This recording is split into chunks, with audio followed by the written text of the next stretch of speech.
The Paul Leslie Interviews. It's with great pleasure we welcome guitarist, session musician, and songwriter Mr. Danny Kortchmar. Thanks so much for making the time to do this. My pleasure, thank you. My first question, who is Danny Kortchmar? That's a weird question, man. I don't know. I guess I never think about that too much. I just follow my instincts and do what I do. You know, I've been able to have separate careers as a guitar player and as a songwriter and as a producer. So I guess I'm all three of those things, but they all kind of blend together anyway. They're all connected. Growing up, what kind of music did you like? Well, I grew up at a time when there was an explosion of all kinds of music. So I was influenced by folk. There was a big folk boom at that time that Dylan talks about in his book, The Chronicles. Everyone was listening to folk music and listening to the Harry Smith collection, the famous Harry Smith boxed set of rural folk music. And then there was also a huge jazz explosion. Jazz was really happening then. And I lived outside of New York City, but I was in there all the time as a kid, listening, going to places like Birdland and the Five Spot.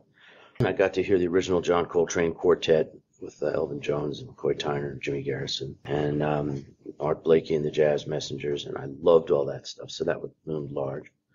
Then also the Village Gate downtown in Greenwich Village. I went to see Lightning Hopkins, one of my heroes. So I was really into blues, and I still am very much into blues. And I used to also go with my friends up to the Apollo Theater and catch the shows up there. And so I was very, very heavily into rhythm and blues and soul music.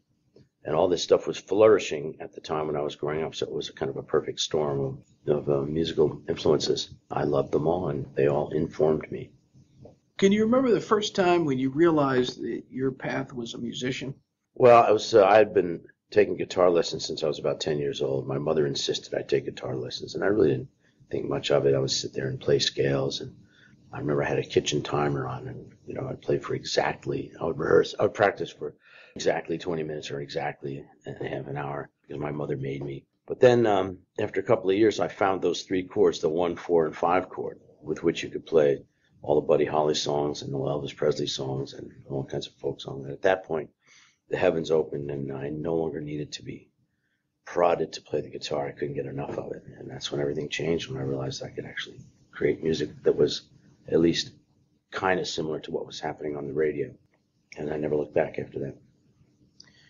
You're joining us here. You're on the Troubadour Reunion tour with James Taylor and Carole King.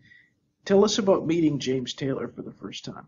I met James. Both our families would go up to Martha's Vineyard for the summer when we were kids, and this is the late 50s, like 58, 59, right in there. Martha's Vineyard at the time, now of course it's a great deal more crowded and more active, but at the time it was a very kind of laid-back place.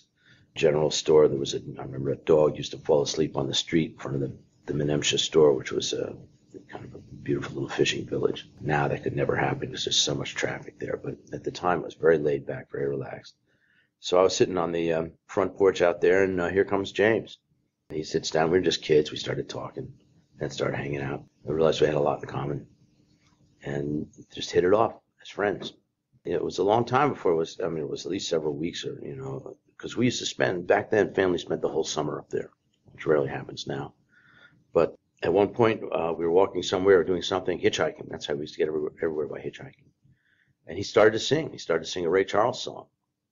And I flipped because I realized right away he had it, that he had the ability to sing this music, which was the stuff that I loved more than anything.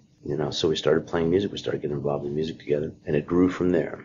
Well, tell us a little bit about Carole King. How did you meet her, and what was your first impression of her? I knew all about Carole King and Jerry Goffin as being one of the great songwriting teams, and I loved their music, and I knew all about them as well as some of the other songwriting teams at the time. Barry Mann and Cynthia Weil, and Burt Bacharach and Hal David, and Jeff Barry and Ellie Greenwich, and there was several of them, those being the main ones. And I was very aware because I used to see that they had written a lot of the songs I loved. Carole and Jerry were primary in that group of people. A buddy of mine who was playing in a band called The Middle Class, a fellow named Charlie Larkey. James and I had our little band, The Flying Machine. We were playing down at the Night Owl Cafe down in Greenwich Village. Lots of other bands were playing there as well. One of them was this band, The Middle Class, from New Jersey.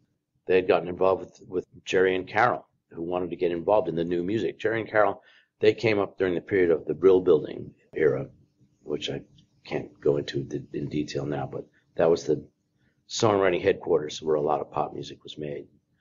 And when the Beatles hit, everything changed, and groups, rock bands, became the lingua franca of the day. That became the zeitgeist. That was what everyone was listening to, was Dave Clark 5, and Billy J. Kramer and the Dakotas, and these were the hit bands now. So Carole and Jerry wanted to be part of it. They got involved with the middle class, as I said, and Charlie happened to be down there. The middle class also played the Night Owl, and we got to be friends. And his band, like I said, had been hooked up with Carole and Jerry, and he invited Carole down to hear us play. And that was the first time I met her, was the Night Owl Cafe, when Charlie brought her down. And boy, was I impressed. Because like I said, I knew she was a genius long before I met her.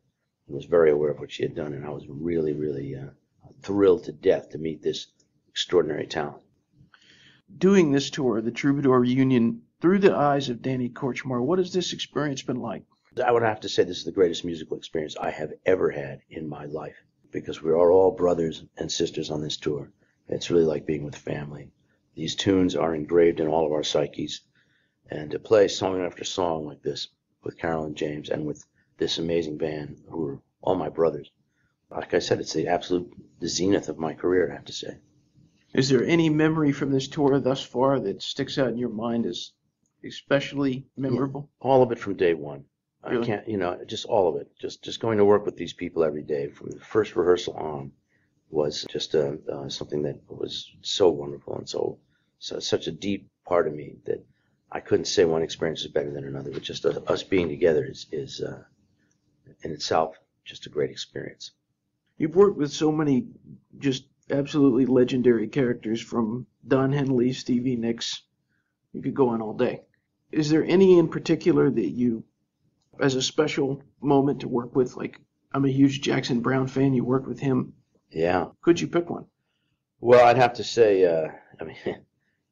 it's kind of a toss-up, because there's a lot of people I was involved with that where it was great. Making James's first albums with the same group of people, it was one wonderful experience. But if I had to pick something else, it would be Don Henley, working on his 3 solo albums, which we did during the 80s. And Don had, the Eagles were on hold at that time. Don was really eager to establish himself as a solo artist. And he chose me to work with him to co-write and co-produce with him.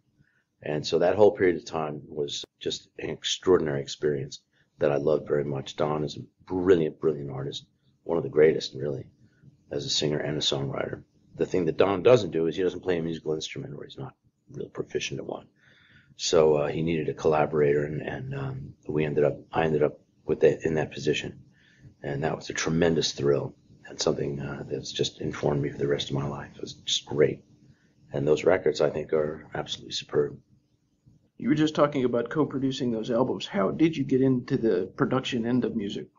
Well, Peter Asher got me into it. Peter Asher was the guy who produced James's early albums, and he was a dear friend of mine, even before he started getting known as a producer.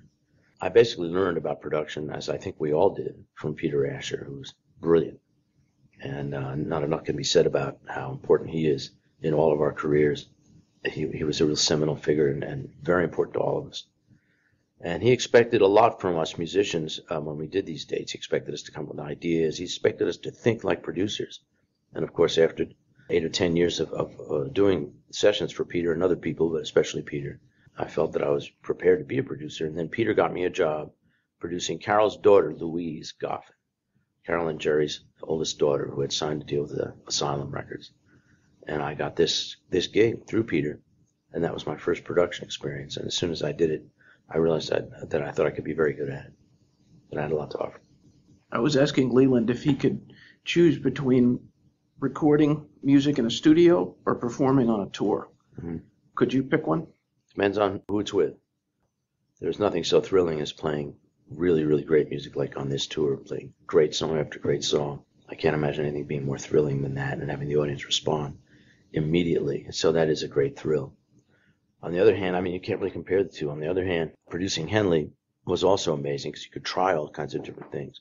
Don was really open to experimentation, and he wanted to try all kinds of different techniques and sounds and musicians, and so that was also a huge thrill. And I was reading on your website that you have an upcoming project. you were going to be recording some interpretations of songs? Right. I've been spending a lot of time at home before this tour, and I will again after, re-recording a bunch of my songs that have been done by other people. I'm amazingly lucky to have had my songs recorded by songs I wrote the music and lyrics to, recorded by these amazingly brilliant people like Jackson and Don and James. I mean, it's extraordinary to me that these guys who are one of the best songwriters perhaps ever, would consider doing songs of mine.